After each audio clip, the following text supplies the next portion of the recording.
하나님 말씀 보시겠습니다. 하나님 말씀 마태복음 5장 11절과 12절입니다. 하나님 말씀 마태복음 5장 11절과 12절 말씀 신약성경 제 성경으로는 5페이지입니다. 찾으셨으면 제가 봉독하겠습니다. 나로 말미암아 너희를 욕하고 박해하고 거짓으로 너희를 거스려 모든 악한 말을 할 때에는 너희에게 복이 있나니 기뻐하고 즐거워하라. 하늘에서 너희의 상이 큼이라. 너희 전에 있었던 선지자들도 이같이 박해하였느니라. 아멘. 이 시간은 오래간만에 다시 기독교 강요를 시작합니다. 기독교 강요 첫 번째 강의가 되겠습니다. 기독교 강요의 서론을 오늘 시간 우리가 살펴보도록 하겠습니다. 기독교 강요 오늘은 책을 나가지 않습니다. 그렇기 때문에 여러분들이 책을 필요로 하는 분들은 다음 주에 이 책을 꼭 구입해 오시면 좋을 것 같습니다. 오늘은 이 기독교 강요에서 오늘은 프란시스 1세에게 드린 헌사를 잠깐 다루기 때문에 굳이 이 책을 가져오지 않아도 상관없습니다. 그러나 다음 주부터는 여러분들이 이 책을 기독교 강요 이 두꺼운 책 그 상중하로 되어 있는데 이 책을 상중하를 다 띄울 것인가 그렇지 않으면 2권까지만 하고 말 것인가 지금 저도 고민 중에 있습니다. 왜냐하면 이 기독교 강요 다시 재강의하는 이유가 뭐냐면 기독교 강의를 다시 강의해달라고 요청이 외부에서 자꾸 오기 때문에 제가 하겠노라고 약속을 해서 제가 지금 다시 하는 겁니다. 근데 매번 할 때마다 저도 그 실력과 능력이 딸리는 상태에서 억지로 하다 보니까 항상 과부하가 걸리는 게 이 기독교 강의입니다. 그래서 항상 더 많은 기도를 항상 할 수 있도록 해주신 하나님께 감사하지 않을 수가 없습니다. 그러니까 여러분들 다음 주에 이 책을 꼭 가지고 오시기 바랍니다. 오늘 우리가 기독교 강의의 서론을 우리가 살펴보게 되는데 기독교 강의의 서론을 우리가 살펴보기 전에 오늘 저한테 있었던 일을 잠깐만 좀 소개를 하고서 기독교 강의를 우리가 들어가도록 하겠습니다. 이 기독교 강의는 별 이렇게 거리가 있는 얘기는 아닙니다. 우리 지체들 중에서 홈페이지나 그렇지 않은 블로그에 제가 컬럼을 최근에 하나 올린 걸 여러분들은 아마 보셨을 겁니다. 칼빈에 대한 악의적 모함의 실체라는 제목으로 제가 컬럼을 하나 올렸습니다. 대부분 칼빈에 대해서 인터넷에 떠돌아다니는 정보들이 대부분 그 칼빈에 대한 올바른 정보가 아니라 칼빈을 음해하기 위해서 또는 칼빈을 모함하기 위해서 주로 날조되어진 그 역사들이 별압의 희한한 방식으로 이렇게 막 유통되고 있습니다. 그래서 제가 그런 데 비해서 칼빈의 이 역사에 관해서 바르게 그 기술한 글들이 거의 인터넷에 별로 없어요. 그러니까 개혁주의 노선에 있다고 하고 칼빈을 그렇게 사랑한다고 하면서 그리고 칼빈에 관한 글을 그렇게 많이 봤다고 하는 개혁파 쪽에 있는 목사님들이 어찌하여 그것에 관한 디펜스하는 컬럼 하나 제대로 올리지 않는가라고 하는 것들이 제가 좀 안타까웠습니다. 그래서 제가 이전에 칼빈의 생애와 신앙이라는 주제로 제가 한번 설교를 한번 했지만 그 부분은 동영상을 다 볼 수는 없을 거라고 생각하고 그래서 제가 그 부분 중에서 칼빈의 악의적인 평가에 관한 부분에 관해서 사람들에게 짤막한 글로 설득할 수 있을 만한 자료만을 제가 좀 다시 압축을 해서 글을 제가 올렸습니다. 근데 신기하게 이런 글만 올렸다면 반응이 제깍제깍 나타납니다. 칼빈의 생애와 신앙에 관해서 동영상을 올렸더니 조회수도 엄청나게 올라가고요. 금방 300명이 넘어가던가요? 금방 조회수가 금방 올라가요. 유튜브로 올렸는데 봤는지 안 봤는지 모르겠어요. 근데 댓글 단 거 보면 보지도 않고서 칼빈에 대해서 나쁜 놈이다 죽일 놈이다 별 그 악플만 달립니다. 근데 요번에 제가 이제 글을 하나 올렸는데 글을 올린 거에 관해서 어떤 분이 칼빈에 대해서 좀 불편한 심기를 표현했습니다. 그래서 제가 이분하고 좀 진지하게 인터넷을 좀 서로 주고받았습니다. 내용을 주고받았는데 님께서 생각하는 거하고 칼빈은 다릅니다. 이렇게 쭉 했더니 그래서 제가 뭐라 했냐면 칼빈은 우리가 생각하는 것처럼 그게 잔혹하고 그리고 옳다 그러면은 사람을 막 잔인하게 죽이는 그런 유형의 사람은 아닙니다. 그런데 이분도 기독교 강의를 읽어본 사람이에요. 그러니까 이분 하는 얘기가 기독교 강의를 살짝 읽어보기만 했어도 칼빈이 얼마나 이 다른 그 교파에 대해서 또는 이 다른 것에 관해서 얼마나 이 혹독하게 저주를 퍼버대는 사람인지 우리가 알 수 있다. 칼빈은 그렇게 따스한 사람이 아니다. 그렇게 글을 썼어요. 그래서 제가 그분에서 댓글을 제가 뭐라고 달았냐면 칼빈이 혹독하게 그렇게 얘기한 것은 죄에 대하여 혹독하게 다룬 것이고 사람에 대해서는 얼마나 따사로운 사람인지 모른다. 그것을 잘 보여주는 것이 기독교 강요 제4권의 교회론을 다루고 있는 부분인데 칼빈은 그렇게 냉혹하게 다루지 않는다. 교회에 관해서 굉장히 따스한 입장으로 얘기를 한다라고 했더니 그러면서 어거스틴의 교훈을 잘 따른 사람으로서 죄는 미워하되 사람은 정말 사랑할 줄 아는 사람이다 라고 했더니 이분이 이렇게 반응했습니다. 이거 잘 들어보셔야만 합니다. 저희 교회를 필두로 하여 우리 개혁파 교회들이 정말 정신 차려야 될 표현을 아주 하셨어요. 이분이요. 제가 본 이분 목사님이세요. 한국에서 개혁주의를 표방하는 목회자들 가운데 사람을 사랑하는 목회자 정말 있는지 궁금합니다. 교리라는 잣대로 편가르기나 일삼고 사람들을 정죄하고 비난하는 것을 주된 사명으로 여기는 분들이 대부분이라 생각되거든요. 저도 별로 다르진 않습니다만 그렇게 했어요. 그분들이 바리새인과 어떤 점에서 다른지 잘 모르겠더군요. 정말로 사람들을 사랑해서 예수님처럼 직접 거리에 나가서 직접 전도하면서 불신자들의 생각이 무엇이냐 알아본다면 그런 모습은 절대로 볼 수 없을 텐데 말이에요. 칼빈의 교리는 옳을지 몰라도 그 교리를 절대적으로 따르는 사람들의 모습이 대체로 그렇다는 것이 무엇을 의미하는지 고민스럽습니다. 저 역시 개혁주의 교리를 옳다고 생각하기 때문입니다. 그래서 이분이 좀 더 덧글어다면서 뭐라고 얘기하냐면 칼빈의 사상을 따른다고 하는 사람들이 다 차갑고 그리고 정죄만 할 줄 알고 옳다 그러다만 얘기할 줄 알지 포용력도 없는 사람이라면 칼빈도 그런 사람 아니겠냐는 거예요. 여러분 칼빈도 그런 사람이라고 저는 생각하지 않습니다. 그래서 제가 이분에게 뭐라고 덧글어다냐면 제가 개인적으로 칼빈의 글을 읽으면서 칼빈이 저도 그런 사람이라고 생각을 했는데 칼빈에 관한 글을 하나씩 읽다 보니 이 사람이 굉장히 따스한 사람인 걸 제가 알고 굉장히 경건의 수준이 높은 사람이라는 걸 제가 알았어요. 그래서 제가 칼빈에 대한 여러 자료가 아니라 거의 1차 자료와 관계된 자료들을 주로 보니까 칼빈이 그런 사람이 아니라는 걸 알았다.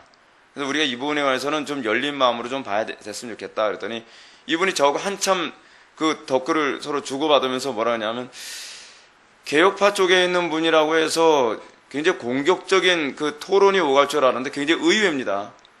그리고 굉장히 그 좋은 대화였다는 거예요. 그래서 참 즐거운 대화였습니다. 뭐 그런 식으로 이제 대화가 이렇게 끝났어요. 서로가 아주 그냥 해피하게 대화가 끝났어요. 근데 이게 무엇을 의미하느냐? 오늘날 개혁파를 추구한다고 하는 교회가요, 소위 지식적 바리새주의에 빠져 있다는 것에 관해서 우리가 반성해야 되는 건 사실입니다.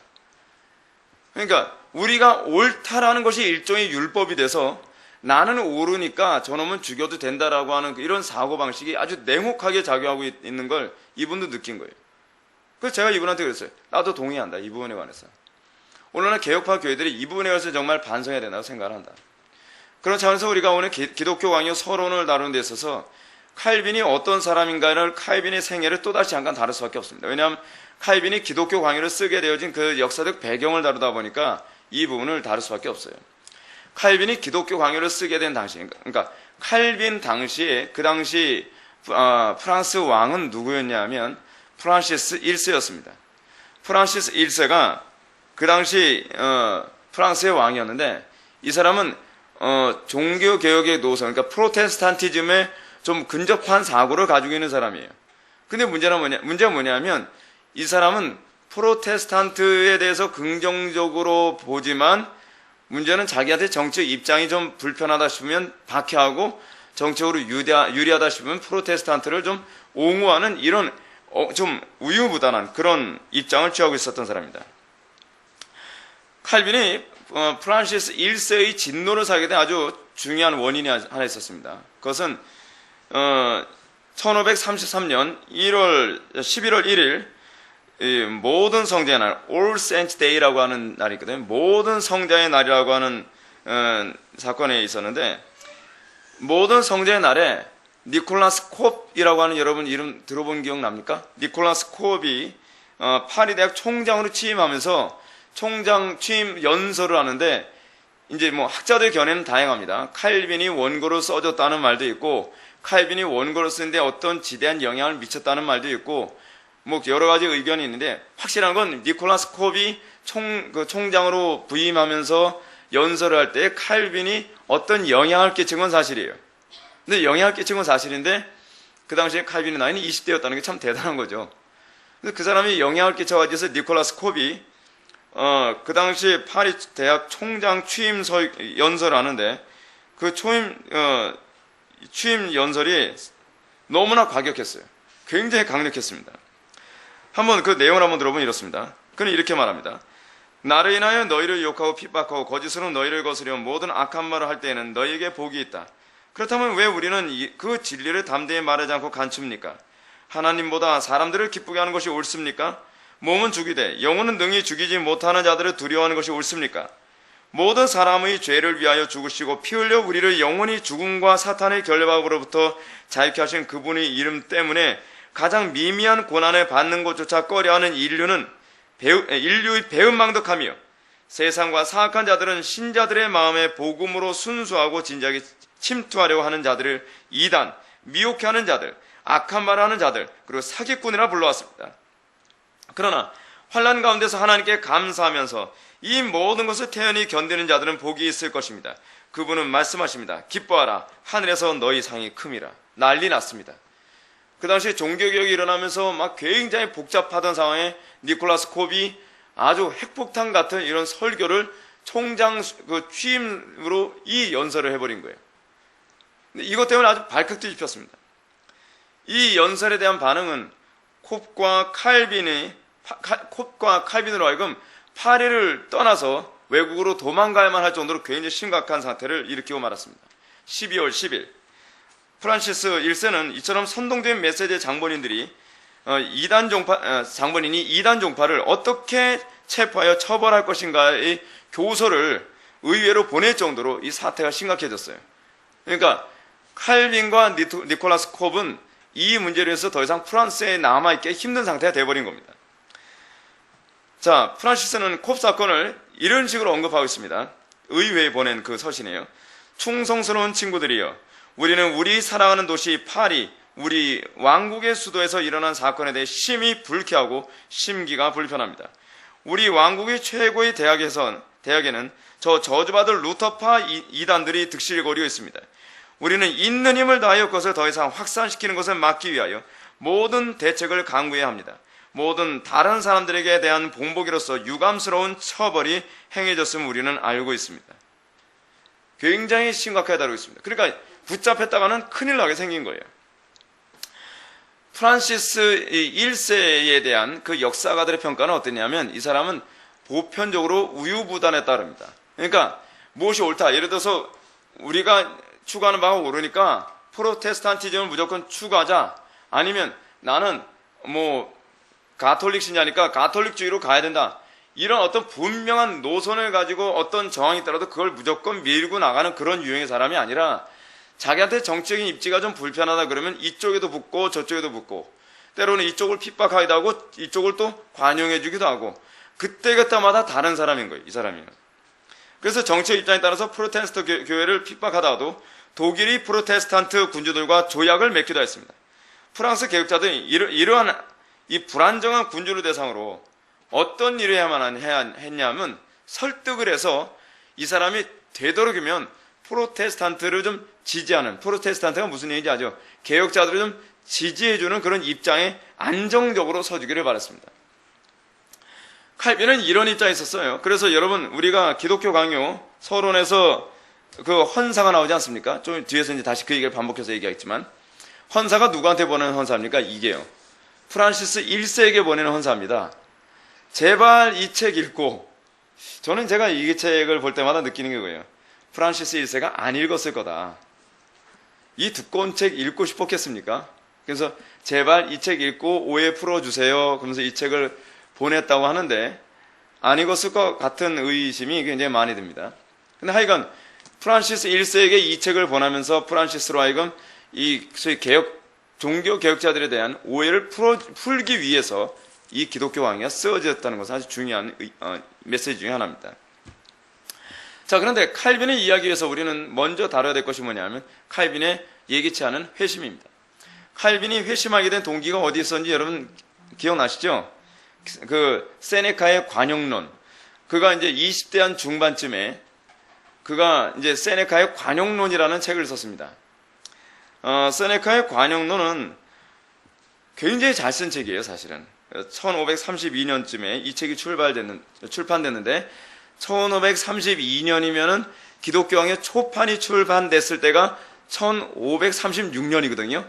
그러니까 기독교 강요 출판되기 한 4년 전에 세네카의 이 관용론이라는 책을 출판했어요. 이때는 칼빈이 회심하기 이전이에요. 근데 칼빈이 세네카의 관용론이라는 이 책을 출판하게 된 이유가 뭐냐면 자기가 이제 학교를 졸업하고 나니까 교수 자리라도 하나 얻고 그리고 또 이 책을 통해서 자기의 명성을 한번 좀 얻어볼까 해서 칼빈이 기가 막히게 최대한 노력을 해서 책을 쓴 거예요. 책 제목에서도 알 수 있듯이 칼빈의 작품은 이 스토아 학파의 그 균형 잡힌 삶을 잘 다루고 있는 거예요. 이 책은 칼빈의 신앙하고는 아무 관계 없습니다. 어떤 학자들은 이것이 칼빈의 신앙이 많이 녹아들어 있다라고 하는데 대부분의 학자들은 이 세네카 관용론은 칼빈의 신앙이 전혀 들어가지 않은 책으로 봅니다. 칼빈의 신앙적인 입지를 가지고서 쓴 최초의 책은 사실은 사이코파니키아라고 하는 책이 칼빈이 회심하고 나서 가장 최초로 쓴 신앙적인 글입니다. 사이코파니키아. 근데 이 사이코파니키아는 사실은 기독교 강요의 메시지가 굉장히 많이 일치되어 있는 내용이거든요. 근데 이제 문제는 뭐냐면 세네카의 관용론이라는 이 책을 딱 출판을 했는데 그리고 여러분 한번 생각해 보십시오. 세네카의 관용론이라고 하는 이 책을 쓸 때 어떻게 했냐면 그 당시에 여러분 유명한 인문주의자 있었죠? 에라스무스가 칼빈하고 같은 학교 출신 아닙니까? 그래서 근데 에라스무스의 명성이 원체 대단했기 때문에 칼빈이 아마 그 당시에 나름대로 야망이 있었던 것 같아요. 에라스무스의 명성을 이 세네카의 관용론으로 한번 꺾어보자. 그래서 에라스무스가 쓴 세네카의 관용론에 대한 비판론으로 이제 글을 쓴 거거든요. 그러면서 60여 권의 라틴어 고전과 20여 권의 헬라어 고전을 다 독파하고 이걸 가지고서 세네카의 관용론을 이 에라스무스의 글을 막 비판하는 글을 기가 막히게 잘 썼어요. 근데 문제가 뭐냐면 안 팔리는 거예요. 아무도 관심이 없는 거예요. 그러니까 여러분 우리 인생은 어떠냐면 우리는 계산적으로 그러지 않습니까? 이렇게 하면 나 잘 나갈까? 이렇게 하면 내가 명성도 날리고 이렇게 하면 내 미래가 뭐 앞길이 열리겠지. 왜냐면 난 머리 좋으니까. 내가 이렇게 하면 나 같은 사람이 안 되면 누가 안 되겠어? 뭐 칼빈도 그런 생각 안 했겠어요? 이 사람은 머리가 스캐너거든요. 이 사람이 어느 정도 머리가 스캐너인지 여러분 아시죠? 칼빈은 그 당시에 고전을 거의 특히 교부들의 책은 거의 다 외우다시피 한 사람이거든요. 그래서 천주교 신학자들하고 논쟁을 할 때도 칼빈은 뭐 교부들의 책을 보지 않고서도 뭐 터툴리안의 책 한 몇 페이지쯤, 어떤 책 몇 페이지쯤에 그리고 어거스틴의 책 어떤 책 한 몇 페이지쯤 암기해서 다 얘기했어요. 그러니까 이 사람이 에라스무스의 이 세네카의 관용론을 비판하는 이 책을 썼을 때 그는 얼마나 자신만만했겠습니까? 근데 거의 팔이 날리는 거예요. 파리가 날리면서 어쩔 수 없이 자기가 자비를 들여서 100권은 자기 돈을 사고 그리고 운송하면서 오를레앙에서 공짜로 사람들한테 나눠줄 정도로 아주 형편없이 초라한 상태가 되어버렸어요. 칼빈이 이렇게 되면서 여러분 얼마나 좌절했겠습니까? 그러니까 여러분 구원이라고 하는 건요 기고만장하고 내가 자존심 다 살릴 거 살리고 내가 뭐 세상에서 성공할 거 다 성공하면서 해피하게 회심하는 일은 별로 없습니다.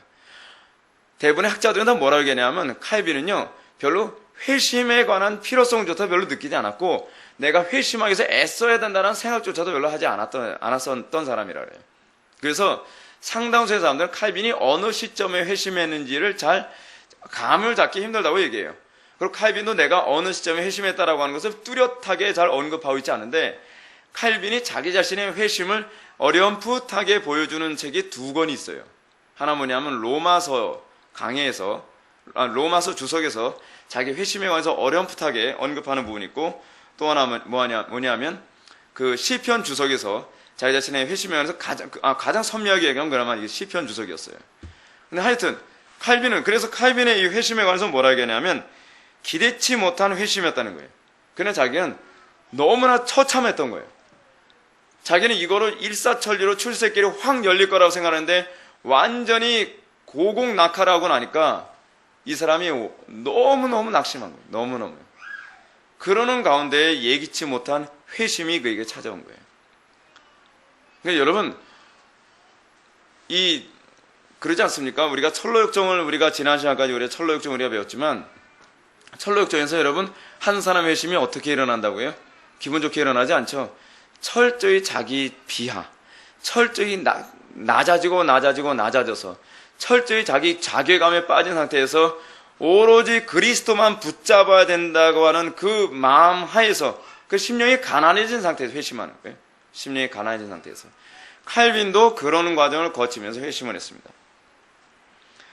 칼빈은 이 세네카의 관용론이라고 하는 이 책을 출판하고 나서 빚더미에 앉아버렸거든요.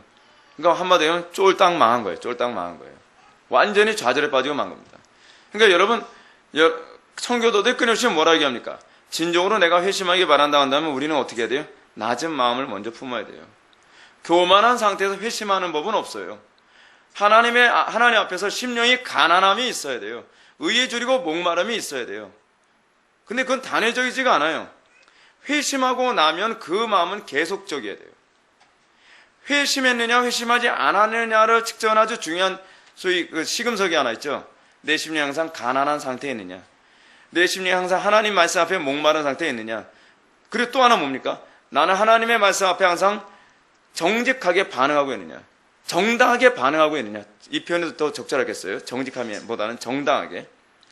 왜요? 마태복음 11장에서도 언급하고 있는 것처럼 이 세대의 특징을 뭐라고 얘기했어요? 피리를 불어도 춤을 추지 않고 고글에도 울지 않는 세대라고 그러잖아요.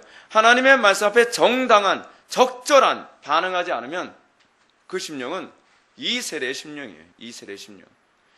우리가 항상 하나님 말씀 앞에 매번 우리가 예배를 드리면서 우리가 항상 두려워야 될 게 무엇입니까? 나는 하나님의 말씀 앞에 나는 정당한 반응을 하고 있느냐에 우리 항상 두려워 떨어야 되는 건 아닙니까? 칼빈의 일생은 여기서부터 낮아져서 계속 그 낮은 자세로 일평생 가게 됩니다. 그래서 여러분 항상 우리가 두려워야 될 것이 무엇입니까? 우리의 마음이 교만해지지 않도록, 우리의 마음이 자고하지 않도록 우리 항상 두려워해야만 합니다. 하나님의 말씀 앞에서 우리가 자고한 상태가 되면 하나님의 말씀 앞에 우리는 정당한 반응이 나오지 않습니다. 피리를 불어도 왜 춤을 춰야 되는지 모르겠는 거예요. 하나님의 말씀을 듣고 춤추는 사람이 이상하게 보이는 거예요. 하나님의 말씀을 듣고 우는 사람들이 이상한 사람인 거예요. 여러분 어떻습니까? 여러분 하나님의 말씀 앞에 적절한 또는 정당한 반응이 여러분에게 나타납니까? 우리에게 스스로 일평생 우리가 회심했다라고 했을 때 우리는 항상 심령의 가난함과 말씀에 대한 목마름이 있어야만 합니다. 목마름이 잠깐만요. 성대가 아직 완전히 회복되지 않아가지고 자꾸 목이 말라요. 이 목마름과 상관없어요. 하여간 그러던 중에 1533년 또는 1534년에 그가 표현한 것처럼 기대하지 못한 회심을 경험하게 됩니다. 그의 회심에 대한 사실은 분명히 언급되지 않지만 제가 아까 말씀드렸던 것처럼 시편 주석에서 언급합니다. 아무튼 이 회심 경험 후에 칼빈은 다음과 같은 고백을 합니다. 이게 여러분들에게 항상 이 고백되어져야 되고 죽을 때까지 이 고백이 여러분들에게 나타나야 될 부분이에요. 뭡니까? 기대하지 못한 회심으로 나의 마음은 그의 훈계를 잘 받을 수 있었다. 여러분 이 부분을 딱 보면 어떤 구절이 떠오릅니까? 히브리서 3장과 4장, 특히 3장의 후반 부분. 오늘날 너희가 그의 말씀을 듣거든 마음을 어떻게 하지 말라? 강팍해 하지 말라. 칼빈은 지금 기대치 못한 회심을 통해서 나의 마음은 그 훈계를 잘 받아들일 수 있게 되었다라고 얘기합니다. 나는 꽤 어린 나이부터 이와 같은 문제에는 퍽 완고한 편이었다라고 얘기해요. 칼빈은 자기 자신은 뭐라고 해요? 자기는 원래 남의 충고 잘 안 받아들이는 사람인 거예요. 자기는 그러니까 원래 이게 머리 좋고 자신만만한 사람들의 특징이거든요. 머리 좋고 자신만만한 사람들이 남의 충고나 남의 권면에 대해서 그다지 부드럽게 반응하지 않습니다. 그런데 칼빈은 기대치 못한 회심을 하고 난 이후에 자기는 하나님의 말씀 앞에 훈계를 잘 받아들이는 부드러운 심령의 상태로 살게 되었다라고 얘기하는 거예요. 루터처럼 칼빈도 죄를 심판하시는 의로우신 하나님께서 그리스도 안에서 죄를 심판하시고 그의 아버지가 되어주셨음을 깨닫게 되었습니다. 칼빈은 자신이 회심하기 이전과는 다르게 하나님을 보다 잘 알고 싶고, 잘 봐요. 하나님을 어떻게 보다 더 알고 싶고 그를 더 잘 변화하기 위해서 성경을 연구하고자 하는 강렬한 열망으로 불붙어 있게 되었습니다. 자, 근데 흥미로운 게 뭐냐면 회심하고 나면 자동적으로 나타나는 게 뭐예요? 그래서 말씀에 대한 목마름이 있어요. 하나님의 말씀, 하나님을 더 많이 알고 싶어서 하나님 말씀을 꿀소리처럼 달고 날마다 하나님의 말씀을 주야로 묵상하고 말씀 배우는 것을 즐거워하고 성경 보는 것을 즐거워하는 현상이 나타나요. 한국교회 교인들 중에서 은혜 받았다 뭐였다 하면서도 말씀에 관심 없는 사람들이 많이 봤죠. 저 그런 사람들 얼마나 많이 봤는지 모릅니다. 맨날 체험 얘기만 해요. 맨날 꿈 꿨다는 얘기예요. 맨날 환상 봤다는 얘기예요. 그거 다 가짜입니다. 가짜예요. 진짜 회심하게 되면요, 항상 뭐에 1차적인 관심을 갖게 되냐면 말씀에 관심을 갖겠어요. 왜냐하면 말씀을 통해서만 하나님이 선명하게 계시되기 때문에. 체험이 올바른 체험일 수도 있지만 거짓된 체험일 수도 있기 때문에 우리는 무엇보다도 말씀의 우선순위를 가지고 항상 관심을 갖게 되어 있어요. 말씀에 대한 그 뜨거운 목마름이 없다면 아직 회심이라고 얘기할 수가 없어요. 칼빈도 하나님에 대해서 더 많이 알고 싶어졌어요. 그 이전에는 하나님에 대해서 별로 관심이 없었던 그가 하나님을 더 많이 알게 됐는데, 하나님을 더 많이 알려고 하는 이유가 뭐예요? 지적인 호기심이 아니에요. 이걸 여러분들 분명히 잘 알으셔야 돼요. 칼빈이 하나님을 더 많이 알고 싶다는 것은 지적인 호기심이 아니라 하나님과 교제하기 위한 열망이 하나님을 더 많이 알고 싶어 하는 거예요. 그럼 하나님과 교제하기 위한 열망으로 하나님을 더 많이 알고 싶다면 그에게 나타난 것은 무엇이겠어요? 하나님 말씀대로 더 온전히 순종하여 살고자 하는 것이죠. 죄송하지만 제게 있었던 일을 제가 잠깐 한번 좀 간증을 좀 하겠습니다. 제가 은혜를 받거나 저에게 나타났던 현상이 무엇이냐면 지적인 호기심은 2차적인 것이었어요. 제가 성경을 읽게 되어진 원인이 항상 어디 있었냐면 어떻게 사는 것이 성경의 삶인지에 대해서 너무 목마른 거예요. 너무요. 그래서 제가 여러분한테 수도 없이 얘기한 게 그거 아닙니까? 남들한테 아는 척 해서 제발 책 좀 읽지 말라고요. 아는 척 해서 책을 많이 읽으면 아무리 기독교 강요를 암기를 해도 영적 생활은 꽝입니다. 오히려 이 지식이 더 여러분들을 교만하게 만들어서 여러분들에게 회심하기 더 어렵게 만들어버려요. 여러분들이 항상 성경을 읽거나 그렇지 않으면 이런 경건서적들을 읽을 때 여러분들의 모든 관심은 어떻게 해야 하나님을 더 많이 알고 어떻게 해야 내가 그분과 연합하여 풍성한 삶을 살 것인가에 관한 고민 때문에 읽어야만 합니다. 청교도서적을 읽는 것도 그래서 읽어야 돼요. 여러분들이 어떻게 해야 내가 하나님과 더 가까워질 수 있을까? 어떻게 해야 내가 주님을 더 많이 이해하고 그분을 더 기쁘시게 해드릴 수 있을까라고 하는 고민 때문에 여러분들은 이런 책들을 읽어야 돼요. 근데 오늘날 소위 우리 그 개혁파 진영에 있다고 하는 우리 개혁파 진영에서 나타나는 수많은 독서들은 하나님의 말씀대로 살고자 하는 열망에 의한 독서가 아닐 때가 너무 많다는 거예요. 그러니까 제가 서론에서도 그 얘기하잖아요. 옳다 그러다만 얘기할 줄 알아요. 옳다 그러다. 남 죽일 줄만 아는 거예요. 틀렸으면 어떻게. 여러분, 우리가 칼빈에 대해서 오해하고 있는 것 중 하나 뭐냐면 칼빈은 옳지 않으면 무조건 죽이기 위해서 옳다 그러다 얘기했던 사람이 아니에요. 많은 사람들이 칼빈을 오해하는 이유 중 하나 바로 거기에 있어요.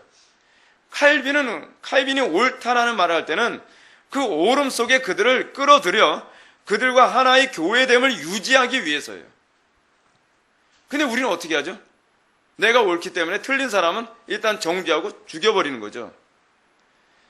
여러분, 우리 교회 안에 들어왔을 때 외부에서 우리 교회에 새로 오는 사람이 여러분 옳을 수가 있습니까? 외부에서 신앙생활하다 온 사람들이요? 옳지 않죠. 그럼 우리에게 뭐가 필요해요? 인내가 필요해요. 기도가 필요해요. 사랑이 필요해요. 그들이 옳지 않기 때문에 저 사람 옳지 않아, 저 사람 영적으로 문제가 있는 것 같아, 선을 딱 끊고 그 사람하고 교제 끊어야만 합니까? 아니죠. 그가 우리 교회에 있을 동안에 끊임없이 권면하며 기도하며 사랑으로 품어주고 그들이 어찌하든지 진리 안에, 진리라고 하니 범주 안에 들어올 때까지 우리가 뭐예요? 인내해줘야 돼요. 인내해줘야 돼요.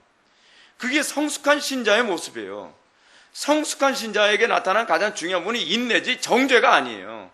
오늘날 개혁교회가 수준이 아직 미흡하다고 하는, 아직 어리다고 하는 것이 무엇이냐면 오늘날 개혁교회가 아는 건 많은데 그 아는 지식을 가지고 다른 사람을 포용해 주는데 너무나 인색하다는 거예요. 전 이게 우리나라 개혁교회와 아직 좀 성숙한 미국이나 영국 같은 개혁교회의 차이라고 봐요. 포용력의 능력. 여러분, 잘 보십시오. 이런 게 있습니다. 어린아이가 어린데 많은 지식을 가지고 있으면요, 그 아이는 어떻습니까? 포용력이 있습니까? 아니면 주로 남을 쳐내기 좋아합니까? 쳐내기 좋아하죠. 근데 성숙된 사람이 많은 지식을 가지고 있으면 그 지식을 가지고 다른 사람을 품을 수 있는 그릇이 되어집니다. 오늘날 우리 개혁교회가 정말 반성해야 돼요. 제가 서론에서도 제가 그 댓글 달린 걸 제가 여러분들한테 읽어드리면서 제가 말씀드린 게 바로 그거예요. 우리가 오늘날 이 시대 교회가, 개혁교회가 그 성숙함을 갖지 아니한다면 10년 안에 개혁교회는 교인들한테 외면을 당합니다. 이거는 교회사가 얘기해 주는 거예요. 왜? 이게 바로 교조주의니까. 근데 중요한 건 뭐예요? 어떻게 해서 포용력이 생기죠? 기도밖엔 방법이 없어요, 기도. 왜냐하면 우리 힘으로는 다른 사람 포용 못 해줘요. 아는 만큼 거슬려요. 어쩔 수 없어요, 아는 만큼 거슬리는 거. 근데 아는 만큼 거슬리는데 그것을 내 거슬리는 마음을 내려누르고 그들을 포용해 줄 수 있으려면 어떻게 해야 돼요? 자기 부인해야죠, 뭐. 근데 그 자기 부인이 어떻게 일어나요? 우리 힘으로 돼요? 안 돼요. 지식으로 돼요? 안 된단 말이에요. 책 많이 보면 돼요? 안 된단 말이에요. 책으로 되는 게 아니에요. 성령께서 해주셔야 돼요. 성령께서요. 근데 오늘날 우리 개혁파 진영에서 문제가 뭐냐면 도무지 기도를 강조 안 해요. 제가 알기로 어떤 교회는 말씀 많이 강조하면서 같이 뭘 강조하냐면 묵상 많이 해야 된다고 얘기해요. 저는 그 소리 들으면요, 정말 뭐라고 얘기해야 될지 모르겠어요. 여러분, 묵상은 우리의 힘으로 됩니까? 교리 많이 읽고 성경 많이 읽어서 교인들한테 막 문자 다 띄워가면서 뭐 오늘 성경 구절은 이겁니다. 오늘 성경 구절 이걸 하루 동안 묵상합시다. 묵상하시다 해서 묵상이 돼요? 묵상의 주체가 누군데요? 예, 하나님이세요. 성령님이세요. 성령께서 우리의 마음속에 그 말씀을 달콤하게 만드시고 그 달콤하게 느끼는 것으로 인하여 우리가 날마다 묵상케 하는 거란 말이에요. 기도는 강조하지 않고 묵상 많이 해라, 교리 많이 배워라, 성경 공부 많이 해라. 그런다고 사람이 변하는 게 아니에요. 그런다고 사람들이 스케일이 넓어지고 포용력이 좋아지는 게 아니에요. 사람은요, 두 가지 묵상을 해요. 두 가지 묵상. 하나의 성경 구절을 가지고 기도를 많이 하면 그 묵상을 가지고서 그 말씀 가지고 어떻게 묵상을 하는지 아시죠? 나에게 적용해서 묵상을 해요. 기도를 안 하고서 그 성경 구절 가지고서 묵상하면 어떻게 되는지 아십니까? 남에게 적용해서 묵상을 해요. 교리를 배워도 그래요. 교리를 많이 배웠는데 기도를 안 하면 그 교리를 가지고 소위 칼빈이 기독교 강의에서 우리가 처음 해보는 것이 뭐죠? 하나님을 아는 지식. 그 다음에 우리가 배우는 건 뭐죠? 사람을 아는 지식. 근데 하나님을 아는 지식과 사람을 아는 지식을 기도하지 않고 요것만 공부하게 되면 내가 보이는 지식이 아니라 남이 보이는 지식이 돼요. 마치 뭐죠? 옛날에 그 은사주의자들이 뭐 투시의 은사가 있다 그러나요? 투시의 은사가 있어가지고 투시의 은사가 있으면 자기부터 보여야 되는데 자기의 악함은 안 보이고 남의 악함은 막 뚜두두두두두두 하고요. 저 사람은 음란의 영이 있어. 저 사람은 뱀이 숨어 있어. 저 사람 속에는 뭐 폭력의 영이 숨어 있어. 뚜두두두. 그 사람 앞에 서면 다 무서운 거예요. 막. 난 딱 보면 알아. 그런 사람들이 막 쩌는 거예요, 다 그냥. 그거요, 성례의 역사 아니에요. 성례의 역사가 생기면요, 남을 투시하는 것이 아니라 내가 투시되어져요. 내가. 그게 기적 아닙니까? 자기는 안 보이고 남만 보여요. 남만. 제가 옛날에 그 어느 기도원 갔더니 어떤 분이 그런 거예요. 막 투시 은사 있다고 하는데 어떤 그 기도원 원장님이에요. 그 남자 목사님인데 길거리 가다가 어떤 여자분하고 살짝 스쳤대요. 살짝 스쳤는데 스침과 동시에 투시가 되더라고요. 얼마나 성적으로 물란한지 자기가 얼굴이 화끈화끈하더래요. 아니, 성령께서 그런 걸 뭐하러 보여주십니까? 아니, 그 이상하죠? 근데 여러분, 문제가 뭐냐면 여러분, 은사주의자들 무조건 탓할 문제가 아니에요. 제가 지금 이 얘기하자고 그 얘기하는 게 아니에요. 개혁주의도 우리 개혁파도요. 성경을 지식으로만 하면 그런 식으로 남을 투시해요. 그런 식으로요. 제가 그래서 개혁파나 은사주의나 이거 정말 하나님 앞에 기도가 말씀을 철저히 무장하지 않으면 그게 그거다라는 생각까지 드는 거예요. 개혁파는 이 신비적 눈으로 투시를 하는 것이 아니라 지식을 가지고 투시를 하죠. 그래서 저 사람은 저래서 틀렸고 저 사람은 저래서 틀렸고, 아니 자기 틀린 건 안 보이는 거예요. 자기의 불경건함은 안 보이는 거예요. 원래 우리가 정말 기도하면서 성경을 읽고 기도하면서 기독교 강의 같은 책을 읽으면 어떤 현상이 나타나요? 제가 대표적인 예를 한번 들어볼게요. 여러분, 로버트 머레이 맥쉐인 목사님이 성경책 보시다가 어땠다 그럽니까? 성경책만 보면 우리 교인 누가 이 성경 구절을 봐야 되는데 그랬을까요? 그냥 내 와이프가 이 성경 구절을 봐야 되는데 그랬을까요? 아닌 거예요. 이 성경 구절을 읽을 때 온통 자기가 보이는 거예요. 그 성경을 읽다가 말고 무릎 꿇고 하나님께 기도합니다. 하나님, 이 죄인이 접니다. 이 문제 해결해 주십시오. 항상 맥체인 목사님의 기도는 항상 성경 구절이 그에게 기도하게 만드는 그런 과정을 항상 밟았다는 거예요. 근데 오늘날 제가 개혁파를 추구한다고 하는 다른 동료 개혁파 목사님들하고 얘기를 나누다 보면은 뭐 틀렸다라고 얘기하는 것을 잘하면서 왜 우리 틀린 건 안 보이는지 그건 안타까운 거예요. 여러분, 우리 개혁파, 이 개혁주의를 추구하는 우리 개혁파 교회에 가장 첫 번째 개혁의 대상 항상 누구로 보는지 아십니까? 나입니다, 나. 근데 개혁주의를 잘못하면요, 내가 아니라 나 이외의 모든 사람과 우리 교회 이외의 모든 교회가 돼버려요. 그러면 개혁파가 아니에요. 뭐가 되는지 아십니까? 개판이 되는 거예요, 개판. 교회를 다 분열시켜버리고요. 여러분 보십시오. 과연 하나님 앞에서, 그 성경 앞에서 개혁하지 않아도 될 만큼 완전한 사람이 존재합니까? 아니죠. 잘 보세요. 포용력은 어디서부터 출발하는지 아십니까? 내가 개혁의 대상이라는 것에 관한 선명한 인식이 있을 때 다른 사람을 볼 때 긍휼로 그들의 개혁을 추구하게 됩니다. 마치 이거죠.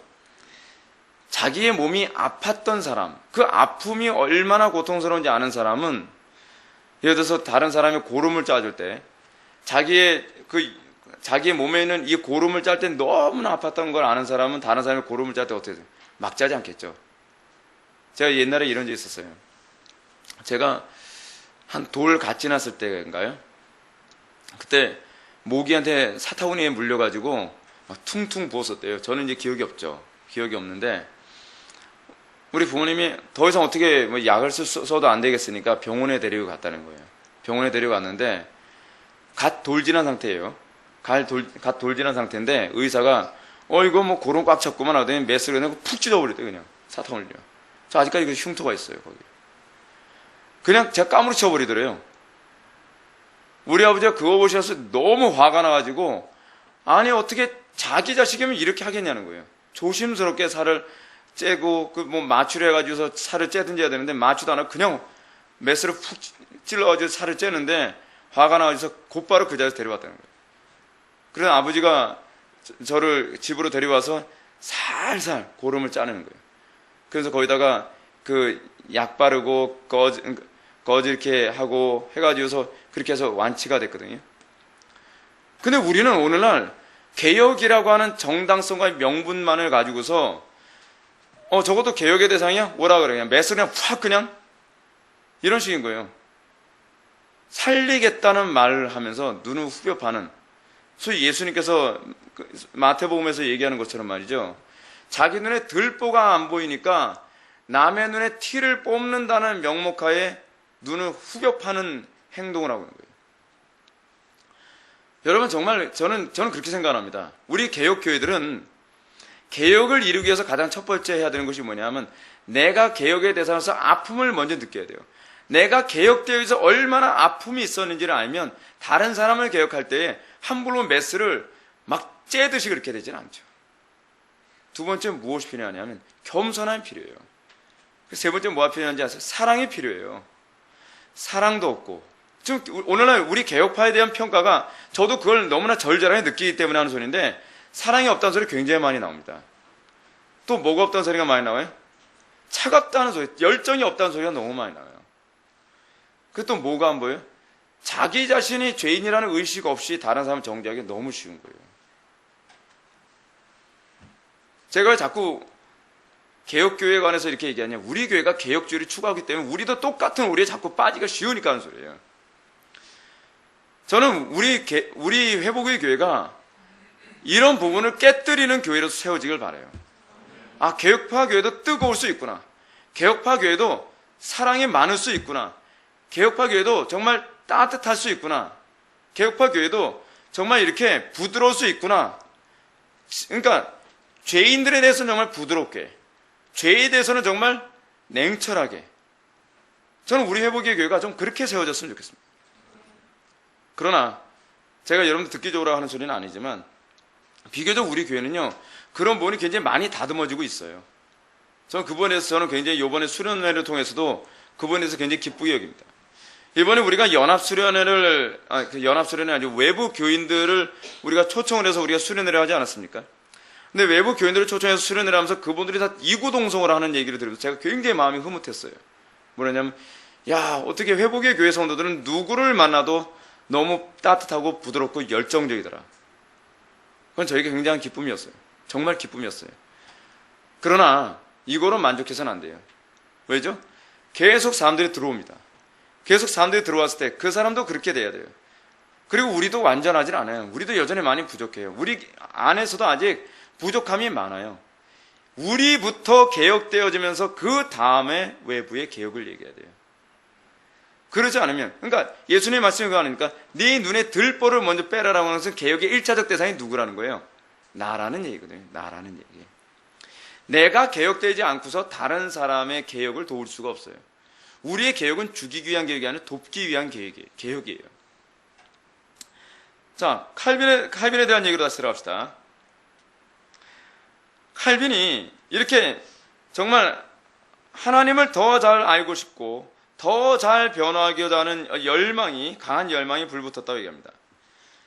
근데 놀라운 사실은 뭐냐면 칼빈이 이런 열망에 불붙어 있으면서 1년도 채 되기도 전에 사람들이 칼빈에게 가르침을 받기 위해서 막 몰려들기 시작하더라고요. 근데 이런 모습을 보면서 칼빈이 그랬답니다. 하나님께서는 어느 곳에서도 나를 조용히 있도록 두지 않는다 라고 결론을 내렸습니다. 칼빈은 선천적으로 내성적이고 또 수줍음이 많은 성격이었다고 합니다. 그런 칼빈은 하나님께서 자신에게 공적 지도자의 역할을 맡도록 자신을 몰아넣고 계신다는 확신을 떨쳐버릴 수가 없었습니다. 그래서 칼빈이 회심한 지 얼마 안 돼서 한 2년 만인가요? 기독교 강의라고 하는 엄청난 책을 쓴 겁니다. 여러분 뭐 하셨습니까? 칼빈 26살 때 기독교 강의 썼습니다. 우리는 26살 때 뭐 했을까요? 부끄럽습니다. 그죠? 근데 칼빈이 기독교 강의를 쓴 것이에요. 이거 굉장히 중요한 얘기입니다. 똑똑하기 때문에 쓴 게 아니었어요. 이게 중요한 부분이에요. 제가 칼빈이 26살 때 어떤 사람은 27살이라고 얘기하고 이승구 교수는 26살이라고 얘기하는데 제가 보기에는 만 나이로 계산했느냐 한국식 나이로 계산했느냐 그 차이인 것 같아요 보니까. 근데 중요한 건 26이냐 27이냐의 문제가 아니라 칼빈이 기독교 강의를 쓴 이유예요. 사랑 때문에 사랑. 어떤 사랑이었느냐? 프랑스에 있는 프로테스탄트 신자들을 그들을 우리는 위그노라고 표현하죠. 그 프랑스의 신자들을요. 그 사람들이 신앙적 체계를 잡지 못해 이 사람들이 너무 어려워하니까 이 사람들을 돕기 위해서 이 책을 쓴 거예요. 여러분 머리 좋다고 여러분 그 책 씁니까? 머리 좋다고 쓰는 거 아니에요. 여러분 우리는요, 저는 그렇게 생각합니다. 천재는 어떤 사람이 천재가 되느냐? 천재는 태어난 천재도 있지만 만들어지는 천재도 좀 있다고 봅니다. 사랑이 가득하면 그것은요 만들어진 천재가 될 수 있습니다. 우리는 정말 내가 저 사람들을 돕고자 하는 열정이 있다면 거의 초능력을 발휘합니다. 초능력을요. 오늘날 이 시대 그 교회가 왜 초능력이 나타나지 않느냐? 사랑이 없어 그래요. 사랑이 능력이에요. 칼빈은요 그 좋은 머리를 가지고서 얼마든지 게으름을 피할 수도 있었습니다. 그 좋은 머리 가지고 굳이 이렇게 힘들게 이런 책을 쓸 필요가 없었을 거예요. 그래서 칼빈이 기독교 강의를 쓰게 된 배경은 참신앙을 갈구하는 자들을 지도해야 된다는 책임감으로 시작됩니다. 그가 기독교 강의 초판을 쓸 당시의 목적은 가톨릭을 대항하기 위한 변증서로 쓴 게 아니었어요. 그래서 기독교 강요를 쓰는 이 문제에 관하여 기독교 강요 초판은 과연 변증서로 쓰여진 것인가, 그렇지 않은 신앙 고백서로 쓰여진 것인가 했을 때 원래 처음 목적은 신앙 고백서로 쓰여진 거예요. 근데 나중에는 어떻게 되냐면 기독교 강요가 완성되어지고 나서 칼빈은 제네바 고백서라고 하는 그 신앙 고백서를 또 만들거든요. 근데 제네바 고백서가 나오게 되는 것은 뭐냐면 기독교 강요를 요약을 해서 그걸 그러니까 신앙 고백을 하면서 공부를 할 수 있도록 소위 요약판을 만든 거예요. 그러니까 기독교 강요 4권을 전체가 4권으로 되어 있거든요. 이 4권을 일반 평신도에 다 읽기 힘드니까 칼빈이 제네바 고백서라고 하는 얇은 분량의 고백서를 만들어서 그걸 사람들한테 주고, 그리고 가르치는 교사들은, 신학생들이나 목사님들은 기독교 강요를 읽으면서 읽고 그걸 기초로 해서 뭐 이게 그러니까 일종의 그 텍스트북이 되는 거죠. 그죠? 참고서가 되는 거고, 그리고 제네바 그 고백서는 이제 사람들한테 나눠서 성경 공부 교재 같이 이렇게 되어지는 거예요. 그 어떤 면에서는 나중에는 우리 교회도 이거 안 하고 제네바 고백서 가지고 하면 어떨까 하는 생각도 좀 듭니다. 왜냐하면 이거 하려니까 고달퍼서 제가 못 해보겠어요. 참 고달퍼요. 이 어쨌든 간에 칼빈이 그런 열정에 의해서 이 고백서라는 관점에서, 그러니까 교리 문답서의 목적으로 탄생하게 됩니다. 그래서 그가 1535년과 1536년 초기 사이에 초판의 부제목을 이런 식으로 답니다. 그러니까 여러분 기독교 강요 초판하게 되면 언제로 생각하면 되냐면 뭐 아니어도 상관없지만 시험에 안 나옵니다. 인생 사는데 지장 없고요. 1536년도가 초판 발행입니다. 예. 나중에 우리 교회 비밀번호 이걸 바꿀까요? 외우기 좋게. 예. 자, 그래서 초판 부제목이 이렇게 깁니다. 제목이에요. 제목이 이렇습니다. 기독교 강요, 구원론을 이해하는 데 필수적인 제반사항과 경건의 개요를 거의 망라하였다. 경건에 열심히 있는 사람들은 모두 일독할 가치가 충분한 저서이다. 이게 부제목이에요. 그러니까 서점에 가서 이 책을 구입할 때 기독교 강요 주세요. 그래서 구원론을 이해하는 데 필수적인 제반사항과 하려면 한참 쪽지를 적어서 봐야 될 정도로 좀 깁니다. 옛날 원래 논문 제목도 다 그렇게 길었어요. 그런 것 때문에. 조나단 에드워즈의 논문도 보게 되면 제목을 보고 읽어야 될 정도로 길어요. 그러니까 이게 그 당시에 이제 글 쓰는 방식이라서 그렇습니다. 자, 이 어쨌든 기독교가 변증서가 아니라 신앙의 지도 목적으로 기록되었다는 점은 프란시스 1세에게 보낸 서신의 첫머리에서 아주 선명히 잘 나타납니다. 프란시스 1세에게 보낸 서한의 첫머리는 이렇게 되어 있습니다. 오로지 본인의 목적은 종교적 열정을 지닌 사람들이 참된 경건에 이르도록 하기 위한 확실한 기본 교리를 전달하는 것입니다. 간단하고 초보적인 형태로. 이런 식으로 이제 프란시스 1세에게 보내는 서신에 이렇게 돼 있어요. 그러니까 여러분, 칼빈이 사랑이 없는 사람이다. 전 그렇게 생각하지 않는 이유가 여기 있어요. 사랑이 아니고서는 이 힘든 작업을 혼자서 해내질 않거든요. 그것도 20대 중반의 젊은 청년이 말이에요. 근데 이제 문제가 뭐냐면 처음에 기독교 강요는 이런 식으로 출발했습니다. 신앙 문답서. 그러니까 프랑스에 있는 신자들이 신앙생활하는 데서 신앙적 체계를 잡고 싶어하고 성경을 어떻게 이걸 읽어야 될지 모르는 사람들을 도와주기 위해서 신앙 문답서식으로 초판이 만들어지는데, 문제는 이 교리 문답서를 만들려는 계획이 뜻대로 다 되지가 않습니다. 왜냐하면 프랑스 왕 프란시스 1세가 종교 박해를 극심하게 해댔기 때문에 그래요.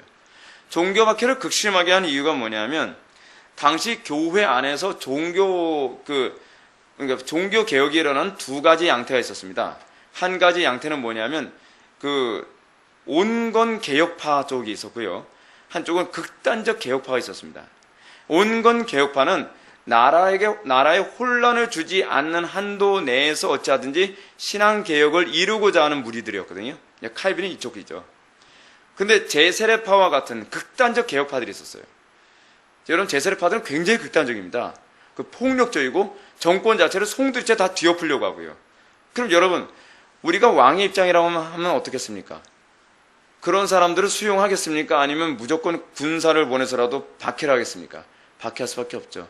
근데 문제가 이쪽과 이쪽을 구분하는 선이 애매해서 이걸 칼로 무서듯이 싹 나누기가 어려운 상태였다는 거예요.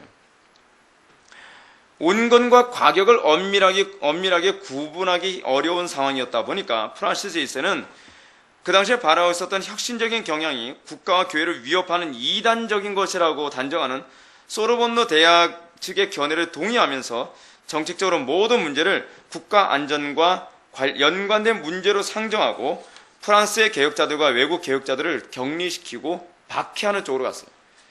그러니까 여러분, 칼빈은 이 온건 개혁을 하면서도 하나님의 말씀을 바르게 살려고 하는 사람, 이 사람들을 보호하고 어떻게 하든지 지켜줘야 된다고 하는 이 부담감을 갖기 시작한 거예요. 누가 그렇게 하라고 한 건 아니에요. 근데 그 마음속에 그 영혼에 대한 사랑이 막 치고 올라오는 거죠. 참을 수가 없는 거예요. 그러면 칼빈은 진정한 복음적 개혁자들과 더 급진적인 복음적 개혁자들이 어떻게 다른지를 증명하고 이걸 구분할 수 있는 기준을 이 프란시스 1세에게 알려줘야 되겠다라고 하는 사명감을 갖게 된 거예요. 이걸 알려줘서 어떻게 해요? 정말 감옥에 가두면서 하지 못하게 해야 돼. 급진적 개혁파들은 제거를 하고 온건하게 정말 나라를 살리고 하나님의 영광 위해서 개혁하려고 하는 사람들은 보존해야 되겠죠. 이 작업을 하기 위해서 그가 했던 것이 뭐냐면 1542년에 출간한 아까 제가 말씀드렸던 사이코파키니아라고 하는 책을 쓰게 됐는데, 사이코파키니아라고 하는 이 책은 기독교 강요 1권이 초판이 나오기 전에 기록한 거예요. 근데 그 개념이 그대로 녹아 들어간 게 어디냐면 기독교 강요 초판에 다 녹아 들어갑니다. 그래서 그 기독교 강요 초판이 기록된 게 1536년에 초판이 나오게 되는 거예요. 그래서 그 당시 이 사이코파키니아가 다뤘던 부분을 잠깐 얘기합시다. 이 칼빈의 신앙과 관련된 첫 번째 논문이었는데, 그냥 어려워도 그냥 요건 그냥 들으십시오. 요것만 지나면 안 어려워요. 예, 이해하십시오. 사이코파키니아는 여러분 처음 듣다 보니까 산만해질 가능성이 있어서 제가 좀 말씀드리는 거예요. 사이코파키니아라고 하는 이 책에 기록되어지게 되어진 배경이 뭐냐면, 소위 당시 프랑스에는 어떤 문화가 흘렀냐면 영혼 수면설이라고 하는 이단 교리가 막 유포되기 시작했어요. 무슨 얘기냐면 우리는 죽으면 어떻게 될까라고 하는 거 가지고서 소위 철학적으로 사색하는 어떤 흐름이 생기기 시작하는 거예요.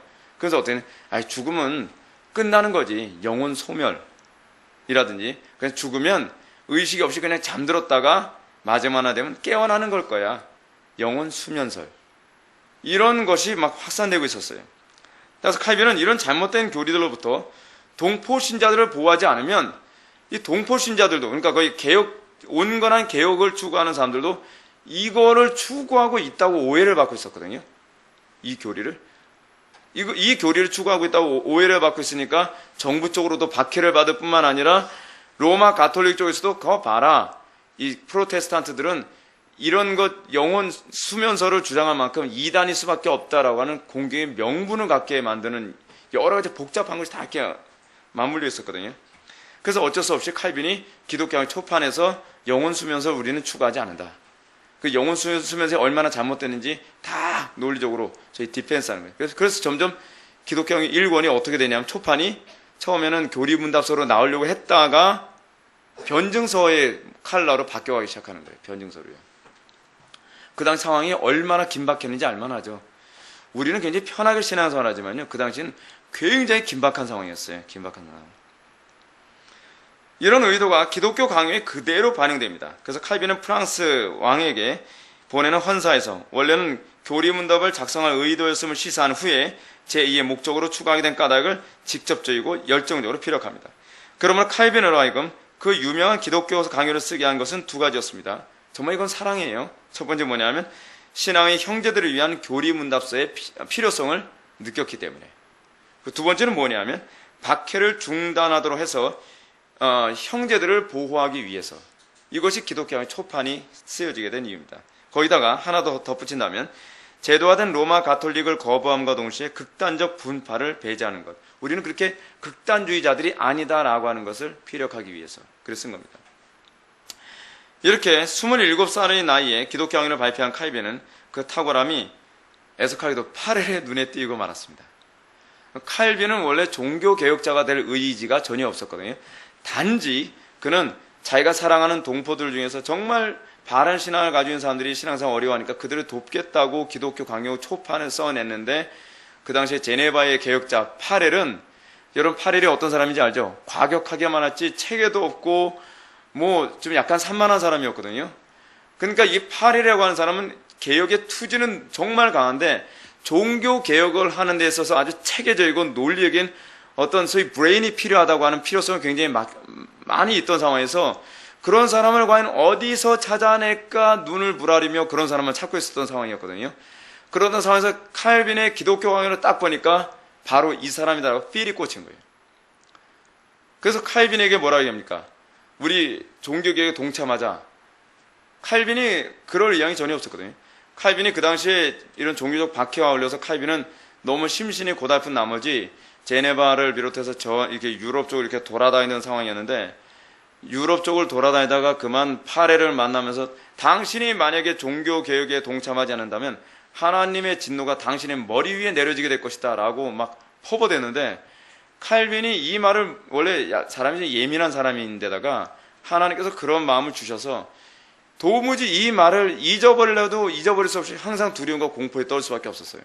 그래서 어쩔 수 없이 칼빈은 종교개혁에 가담하게 된 것입니다. 칼빈의 이 인생 행로가 참 묘하게 그렇게 흘러갑니다. 마치 좀 소설처럼 흘러가죠. 자, 그럼 이제 우리가 칼빈의 생애는 이 정도로만 좀 마무리 짓고 헌사의 내용을 봅시다. 서한의 구성을 보게 되면 칼빈이 처음에는 단락을 나누지 않았으나 최종판이 1559년에 이제 최종판이 나오게 됩니다. 최종판에 따라서 8부분을 나누게 됩니다. 여러분들 기독교 강요 한번 좀 헌사를 한번 좀 보시기 바랍니다. 그래도 헌사를 한번 좀 봐줘야겠죠. 없으신 분은 뭐 안 봐도 뭐 상관없으니까 별로 부담스럽게 생각하지 마십시오.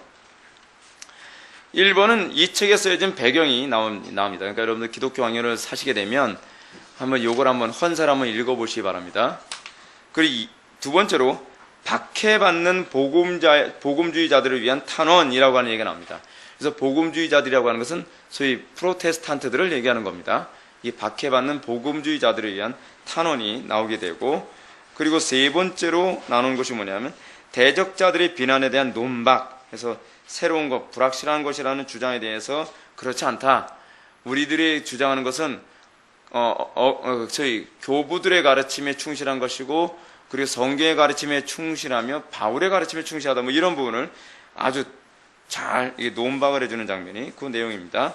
그 네 번째로 교부들이 종교개혁의 가르침에 반대한다는 주장에 대한 반박, 이런 내용들이 이제 또 네 번째로 실리게 되고요. 다섯 번째, 진리에 반대되는 관습에 대한 호소, 이런 부분을 언급하고, 여섯 번째로 교회의 본질에 관한 오류들, 일곱 번째로 개혁 교리 때문에 약이 되었다는 소란들. 그러니까 여러분 종교개혁이 일어나면서 굉장히 혼란이 많이 야기됐겠죠. 그렇죠? 그 부분에 관해서 타당성 있게, 이 혼란은 있을 수밖에 없는 혼란이고 타당하다라고 하는 것을 이걸 또 설득하고 논박합니다. 마지막 여덟 번째로, 왕은 거짓 호소에 근거해 행동하는 것을 조심하소서, 무죄한 자들은 하나님의 판단을 기다립니다 라고 얘기하면서, 왕이 자꾸 이쪽에 휘둘리고 저쪽에 휘둘리고 그러니까 그쪽에 휘둘리는 것에 너무 움직이지 마시고 우리들이 주장하는 것을 잘 숙고하셔서 우리들이 그렇게 잘못된 사람이 아니다는 것을 이해해 달라라고 하는 것으로 이 헌사가 이렇게 마무리됩니다. 그리고 나서 기독교 강요의 이 내용이 이제 하나님을 아는 지식부터 이렇게 쭉 나오게 되죠. 자, 그러면서 이제 제가 아까 말씀드렸던 것처럼 초판이 언제 나왔다고요? 1536년. 1536년에 초판이 이제 나오게 되고, 이제 제2판이 나오게 되는데, 제2판은 1541년이라고 하는 학자도 있고 1539년이라고 하는 학자도 있는데, 좀 유명한 학자들은 1539년이라고 얘기해서 그쪽으로 그냥 뭐 생각해도 좋습니다. 뭐 이건 중요하지 않으니까 이거로 비밀번호 할 일은 없을 것 같습니다. 헷갈리니까. 칼빈은 기독교왕의 2판을 내면서, 그러니까 초판은 분량이 굉장히 작았어요. 초판은 작았는데 2판이 나오면서 17장으로 증보를 합니다. 17장으로. 근데 이 2판이 나오던 때가 어떤 때냐면 1539년에 칼빈이 스트라스부르크에 거주하면서 그때 이제 이 기독교 강요, 제가 알기로는 이 시점이 칼빈이 제네바 사역을 하다가 쫓겨나서 스트라스부르크에 이제 어느 정도 잠깐 체류하고 있었던 그 시대, 그 시간이었던 걸로 봅니다. 그때 시간적 여유도 많았고 또 마틴 부처를 통해서 어떤 신학적인 그 체계를 잡는데 굉장히 도움을 많이 얻는 시간이었거든요. 그래서 이제 그 기간 동안에 칼빈이 기독교 강요 2판을 냅니다. 그래서 처음 2장은 하나님을 아는 지식과 인간을 아는 지식으로 구성하고 그 이후에는 삼위일체, 그리고 신구약의 관계, 회개, 이신칭의, 섭리와 예정, 그리스도인의 생활 등의 내용을 이제 추가시킵니다. 이를 통해서 처음에는 이 평신도들을 위해서 쓰여졌던 게 초판이었는데 이제 2판서부터는 신학생과 목회자들을 위해서 좀 더 아주 신학적인 부분을 아주 깔끔하게 이제 다루게 됩니다. 그는 2판을 저술할 때 성경이 읽는데 도움을 주려는 목적으로 성경의 기본적인 내용이면서도 당시 논쟁거리였던 신학적인 주제를 다뤄서 이 기독교 강요만 읽으면 성경을 읽을 때 오류에 심각한 오류에 빠지지 않은 상태에서 성경을 읽을 수 있도록 도움을 줍니다. 근데 여러분, 기독교 강요 최종판이 1559년이 이제 최종판인데 우리가 읽는 게 이게 최종판입니다. 1599년에 나온 것인데 이 라틴어로 기록된 걸 이제 한국말로 이제 번역한 거예요. 근데 1559년까지 기독교 강요를 계속 1판, 2판, 3판, 4판, 5판이 이제 최종판인데 5판까지 나오면서 이것이 체계 잡힌 이유가 뭐냐면 칼빈이 그때까지 계속 주석을 쓰고 있었던 상황이었거든요. 주석을 쓰고 있었던 상황이다 보니까 이 기독교 강요의 거의 모든 주석의 내용을 여기다 요약을 다 할 수 있는 그런 그러니까 주석을 쓰다가도 요거 다시 넣고 싶다. 그러면은 기독교 강의다 또 첨가하기도 하고 뺄 건 빼고 그러면서 계속 다루면서 또 보완하고 또 보완하고 또 보완해가면서 완성도 높게 나온 것이 우리가 읽고 있는 이 기독교 강의 제5판 최종판입니다. 그래서 제3판은 1543년에 이제 3판이 나왔는데 3판은 교회론 부분이 강화됩니다. 저는 개인적으로 교회론이 너무 좋아요. 칼빈의 기독교 강의 교회론은요 정말 감동의 물결입니다. 저는 굉장히 감동적으로 봤을 때였어요. 그 기독교 강의 이제 4판이 이제 1550년에 이제 4판이 나오는데 구조를 정리하기 위해서 21장으로 하고 각 장을 절로 세분화시킵니다. 우리는 지금 절로 세분화되는데 그러니까 4판 이전에는요 절이 없이 그냥 장만 이렇게 쭉 나열됐다는 거예요. 그런데 그 이후에 이제 절로 또 세분화시킵니다. 그러면서 1559년에 비로소 이제 4권 그 80장이라고 하는 이 배열로 아주 장대한 기독교 강요로 만들어지죠. 그럼 이 기독교 강요, 이 최종판이 나오는데 이 최종판의 그런 구조가 뭐냐? 간단합니다. 뭐죠? 사도신경, 주기도문, 십계명입니다. 사도신경, 주기도문, 십계명이 이 기독교 강의 전체 내용입니다. 우리가 지금 하이델베르크 요리문답 배우지 않습니까? 하이델베르크 요리문답도 딱 요약을 하면 뭐예요? 사도신경, 주기도문, 십계명이에요. 웨스트민스터 신앙고백서 하게 되면 뭐예요? 사도신경, 주기도문, 십계명이에요. 웨스트민스터 그 소교리문답, 대교리문답 다 뭐예요? 사도신경, 주기도문, 십계명이에요. 그러니까 여러분 교인들한테 신앙의 핵심을 가르쳐줘야 되겠다. 그러면 다른 거 필요 없어요. 사도신경, 주기도문, 십계명만 잘 이해를 하면 되는 거예요. 실제로 우리가 지금 십계명 강해를 여러분 들으면서 뭘 느끼죠? 신구약성경의 요약이라는 거 느끼잖아요. 근데 십계명만 신구약성경의 요약이 아니에요. 사도신경도 그래요. 사도신경의 그래서 내용이 뭐예요? 성부께 대한 신앙고백, 성자께 대한 신앙고백, 성령께 대한 신앙고백. 그래서 여러분 기독교 강의에서도 뭐가 나와요? 성부 하나님께 대한 그 교리, 그리고 인간에 대한 교리, 그리고 그리스도께 대한 교리, 그리고 성령에 대한 교리, 그리고 뒷부분에 교회에 대한 교리, 성례 이런 게 나오잖아요. 그러니까 다 사도신경의 구조예요. 사도신경의 구조. 그리고 여러분, 그리고 주기도문은 뭐예요? 주기도문도 여러분 사실은 신구약 성경 요약이에요. 주기도문을 잘 알면 우리의 신앙이 굉장히 견고해져요. 그러니까 주기도문은 단순히 기도의 방법론뿐만 아니라 이 주기도문의 사상은 우리의 성화의 어떤 방향성까지 제시해요. 그래서 사도신경, 주기도문, 십계명을 바르게 알지 않으면 성경을 여러분 이게 큰 그림으로 알 수가 없어요. 그럼 기독교 강의의 특징이 무엇인가? 기독교 강의의 특징. 기독교 강의의 특징보다는 기독교 강의의 중심 사상만 좀 얘기 나누고 말씀을 마치도록 하겠습니다. 이거 뭐 다 하려면 이제 너무 시간이 걸린 것 같아서 시간이 많이 가서요. 기독교 강의 중심 사상 몇 가지만 제가 여러분한테 말씀드리겠습니다. 첫째로 기독교 강의는요 철저한 성경 중심으로 기록한 책입니다. 말 그대로 칼빈은 성경이 가라고 하는 데까지 가고 성경이 멈추는 데서 멈추고 성경이 침묵하는 것을 아주 일관되게 그 태도를 견지하면서 쓴 것이 기독교 강의입니다. 그래서 칼빈에게서 성경은 문자 그대로 하나님 말씀이었어요.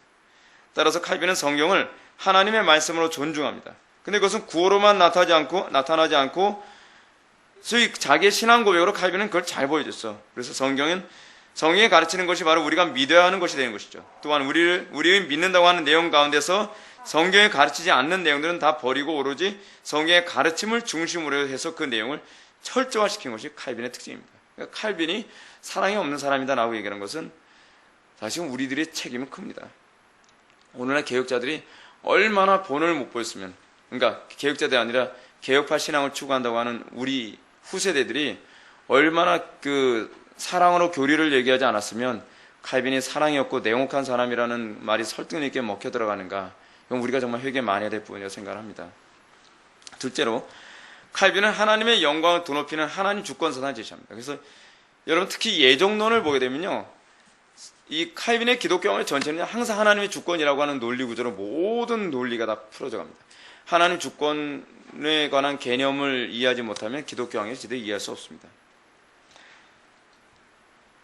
특히 인간을 구원하는 문제에 관하여 칼빈은 인간 중심적이지 않은 방식을 얘기합니다. 그러니까 여러분 왜 예정론에 대한 관해서 우리가 자꾸 불만을 갖게 되죠? 그 이유가 어디 있죠? 인간 중심적으로 보면 그래요. 인간 중심적으로. 하나님 중심적으로 우리가 보게 되면 성경이 제대로 보이기 시작하는데, 인간 중심적으로 보면 이건 너무해요, 이것도 너무해요, 뭐 그런 얘기가 자꾸 나오는 거죠. 셋째로 칼빈은 그리스도의 삶도 하나님의 영광을 위한 삶이어야 함을 아주 잘 분명히 제시합니다. 따라서 칼빈의 글에는 하나님께 최대한 영광이 돌리려면 하나님의 뜻의 표현인 율법을 그리스도인의 삶의 규범으로 보고 해석해야 한다는 소위 율법의 제3용도에 대한 강조가 두드러지게 나타납니다. 율법이 제3용도가 뭐죠? 율법은 구원받은 하나님의 백성들의 삶의 규칙이라는 거예요. 예. 이건 구원받기 위한 규칙이 아니라 구원받은 자로서 나타나게 되는. 그래서 율법의 제3용도라는 표현이 나옵니다. 넷째로 칼빈은 교회의 직분들조차도 당대의 천주교적인 구조를 탈피해서 성경이 말하는 직분으로 돌아가야 한다는 것을 매우 많이 강조했고요. 다섯째로 하나님께 예배할 때도 우리들은 성경의 가르침을 중심으로 예배의 동기와 방식을 생각하고 규정해야 된다는 것이 칼빈의 생각이었습니다. 그래서 로마 가톨릭의 미신적 예배, 미사를 제거하고 탈피하고 오로지 성경적인 예배의 회복을 위해서 칼빈은 예배의 방식까지도 기독교왕이 아주 자세하게 잘 다뤄냅니다. 마지막으로 칼빈은 이 세상 전체가 모두 다 하나님의 통찰에 있는 것으로 보며 이 세상 안에서 성도들의 활동을 매우 강조했습니다.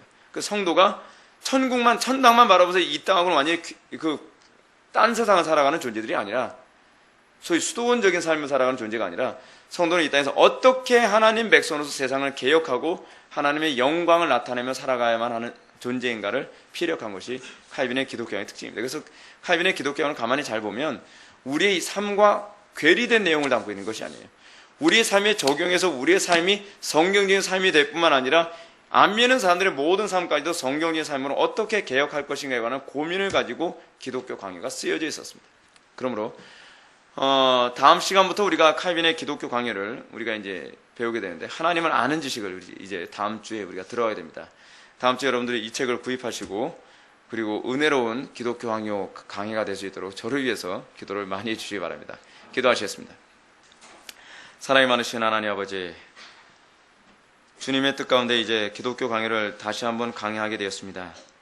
부족하고 아는 것도 없고 그리고 칼빈이 이해하는데 너무나도 연약한 종을 주님께서 쓰시는지 나오니 주님께서 지혜를 주시고 능력 주시고 또한 풍성한 영감을 허락하여 주셔서 이 강요에 대한 강해가 끝나는 그날까지 하나님의 은혜가 풍성할 수 있도록 영감을 더하여 주옵소서.